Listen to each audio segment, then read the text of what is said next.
In this tutorial, I'm going to demonstrate the basics of linking files into an Adobe InDesign presentation. The advantage of linking files into an Adobe InDesign presentation as opposed to copying and pasting them is that oftentimes these pictures and Adobe Illustrator files that you want in your presentation can take up a lot of space and make your InDesign presentation a much larger file than it needs to be. To avoid this problem, you can use the linking tool. So the first step when trying to link a file into Adobe InDesign is to create a frame with this rectangular frame tool. So we'll click that, and then we'll click and drag where we want this frame to be. So now that we've created our frame and we have that frame selected, we will go to File, and we'll click Place. Now we will navigate to the picture that we want.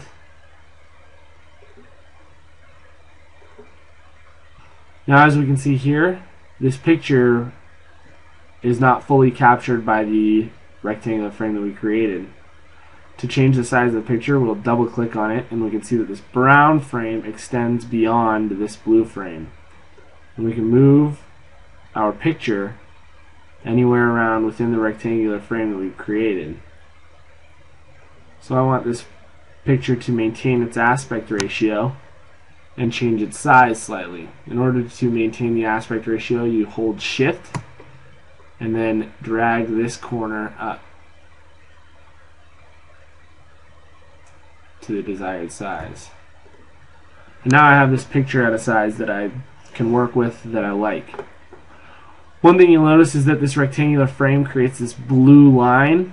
This blue line is not a problem while presenting. If I type Shift W, then I will go into a presentation mode and I can preview my presentation. Now you can see once I hit Shift W, that blue line went away and everything is very, very high resolution like it should be.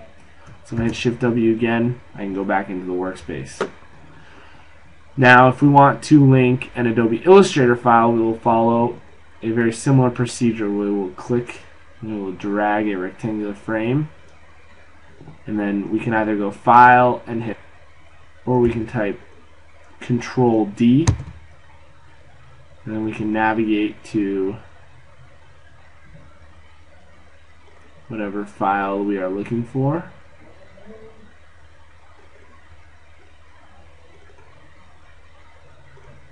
I'll open up the sample diagram. And again, if I double click, we can see that this brown frame extends well beyond the bounds of this slide. And if I hit Shift and drag this up, I can adjust it. And now this entire diagram fits within this frame. So now that I have these two diagrams in, I can manage these links from this Link tab.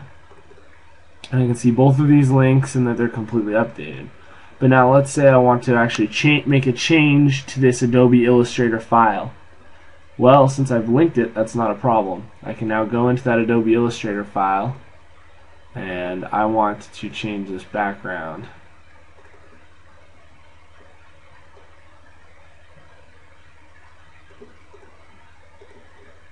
And I want to make this a dashed line with no arrows.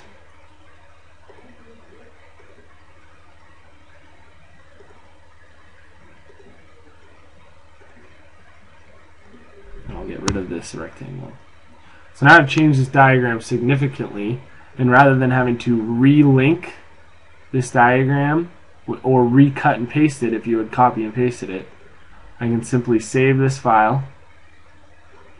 And now if I go into Adobe InDesign, you can see this exclamation point shows up. What this exclamation point means is that Adobe InDesign has recognized that this file changed since you linked it.